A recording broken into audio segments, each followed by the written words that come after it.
आपा जी हज़रत क़िबला आलम अमीर मिल्लत पीर सैयद जमात अली शाह साहब मुहद्दिस अलीपुरी की पोती थी और हज़रत शम्सुल मिल्लत सज्जादा नशीन दोम हज़रत अमीर मिल्लत के छोटे साहबजादे पीर सैयद नूर हुसैन शाह साहब की साहबजादी थी और हज़रत गौहर मिल्लत हज़रत सिराजुल मिल्लत पीर सैयद मोहम्मद हुसैन शाह साहब जो हज़रत क़िबला आलम अमीर मिल्लत के बड़े बेटे थे, वो सज्जादा नशीन अव्वल थे। उनके छोटे बेटे पीर सैयद अनवर हुसैन शाह साहब उनकी अहलिया और उनकी बीवी थी और आपकी विलादत 1918-19 में होती है और अल्हम्दुलिल्लाह 2020 में आपकी वफ़ात होती है। इस तरह तकरीबन 100 साल के करीब उनकी ज़िंदगी हुई और मैंने जब से होश संभाला है अल्हम्दुलिल्लाह आपा जी को तहज्जुद गुजार पाया और नमाज कामिल उनकी होती थी और सखावत का जहाँ तक ताल्लुक़ है मैंने उनको हर वक्त बांटते हुए देखा और अब तकरीबन पिछले 2-3 महीने से वो बीमार थी। मुझे जब इतला मिली लंदन में कि उनकी तबीयत नासाज है तो मैं उसी वक्त रात को मुझे 12:30 बजे इतला मिली और मैं सुबह फ़ौरन पहली फ़्लाइट लेके लाहौर पहुँच गया और यहाँ हमीद लतीफ़ अस्पताल में उनका इलाज करवाया, ऑपरेशन हुआ और मैंने ये देखा कि आपा जी जब तकसीम कर रही होती थी तो ये पता नहीं चलता था कि ये बीमार है, यानी पैसे बांट रही हैं, कपड़े बांट रही हैं, उस वक्त ये नहीं लगता था कि ये बीमार हैं। ये आखिरी रात भी यही अमल हुआ कि तकरीबन 1:30 बजे तक आपा जी पैसे तकसीम करती रही और 1:30 बजे के करीब मेरी छोटी हमशीरा को कहती हैं कि 50-50 वाले नोट दें, मैंने पीर साहब को नजराना पेश करना है। उन्होंने मेरी तरफ इशारा किया, मैंने दफ्तरी दी, फिर वो वापस उनको तो खैर बताया नहीं उनके बैग में डाली उन्होंने वापस ऐसे मुट्ठी में लेके मुझे फरमाया कि ये आपकी नज़र है, आप अमीर मिल्लत पीर जमात अली शाह साहब के। मैंने इसरार किया कि नहीं जनाब आप रखें, तो फरमाती है कि नहीं आप पीर जमात अली शाह साहब के सज्जादा नशीन हैं, इसलिए आपकी नज़र बनती है, तो ये मैं नज़र आपको मैंने देनी है, ये कबूल करें। तो 1:30 बजे से लेके तकरीबन 2:25 तक कपड़े मंगवाए उन्होंने बहुत ज़्यादा और वो कपड़े तकसीम करती रहीं। तो 2:30 बजे के करीब उनकी तबीयत थोड़ी सी मुतमइल हुई और वो लेट गई और फिर 3:20 के करीब उनकी वफ़ात होती है। बेशक माशाल्लाह ये चूँकि आपा जी बहुत बड़ी सखिया थी और असखी व हबीबुल्लाह, सखी जो होता है वो अल्लाह का हबीब होता है और आपा जी चूँकि अगर उनको 5 लाख दिया ना जी तो वो 2-3 घंटे में 5 लाख तकसीम हो गया और अगर उनको जनाब ज़्यादा भी दे दिया है तो वो ये नहीं कि वो जमा करके रखती थी, बल्कि लाहौर में जब दूसरी मरतबा उनको दाखिल करवाया तो मैंने काफ़ी सारे पैसे उनके बैग में डाले तो वो जब उनको ज़रा होश आया तो तकसीम करने लगी, डॉक्टरों को दे रही हैं, नर्सों को दे रही हैं, सबको। तो मैंने कहा जनाब अब 11 बज गए हैं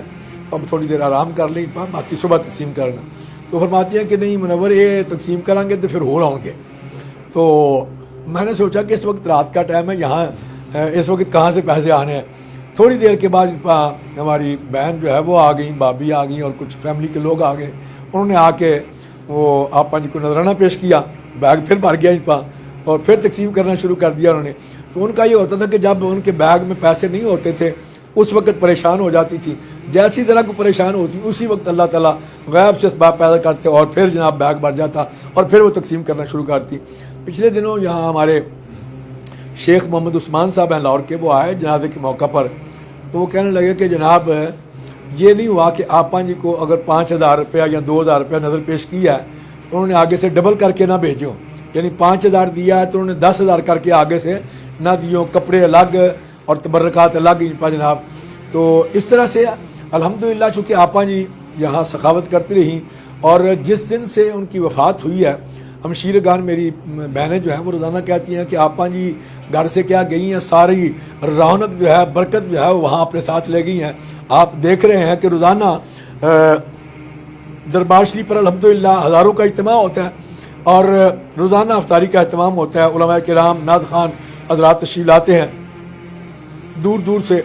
और वो नात भी पेश करते हैं और आपा जी की सीरत तैयबा के हवाले से भी उलमा किराम गुफ्तगू करते हैं। आज भी मोहम्मद मुफ्ती इकबाल चिश्ती साहब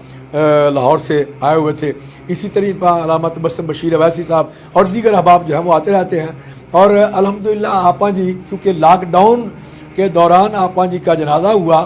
اور ہمارا یہ خیال تھا کہ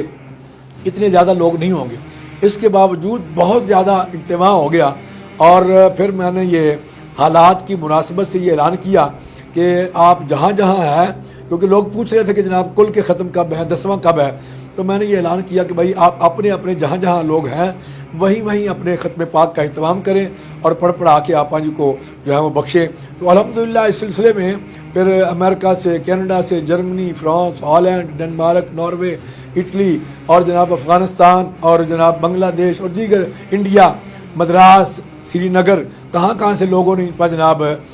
پڑھا کے وہ کہنے لگے کہ ہم نے آپا جی کے کل شریف بھی کروائے ہیں اور ختم پاک بھی دلوائے ہیں۔ تو الحمدللہ روزانہ یہاں بھی ہر روز یہ سلسلہ جاری ساری ہے، 2000، 1500، 3000 کے قریب افراد جو ہیں وہ جمع ہوتے ہیں اور لنگر شریف کا بہت خوبصورت اہتمام ہوتا ہے، اور لوگ جو ہے وہ لنگر کھا کے بھی جاتے ہیں اور پھر ساتھ بھی لے کے جاتے ہیں۔ بلکہ جس دن آپا جی کا جنازہ تھا اس دن رات کو، کیونکہ یہاں ہم نے بہت بڑا اہتمام کیا تھا لنگر کا، تو وہ ہم تقسیم بھی کر رہے تھے، کھلا بھی رہے تھے، جو لوگ جا رہے تھے ان کو ساتھ بھی دے رہے تھے۔ رات کو پھر حافظ صاحب کی طرف سے تقریباً 50-60 دیگیں جو ہیں وہ آ گئیں، اور الحمدللہ 8:30 سے لے کے رات 1-1:30 بجے تک وہ پھر لنگر پورے علاقے میں تقسیم ہوا، اور پورے علاقے میں کوہرام مچ گیا۔ لوگ کہنے لگے کہ آپا جی گئے تو نہیں، آپا جی کا لنگر اور سخاوت تو اب بھی جاری ہے، اس کا مطلب یہ ہے کہ آپا جی آج بھی زندہ ہے۔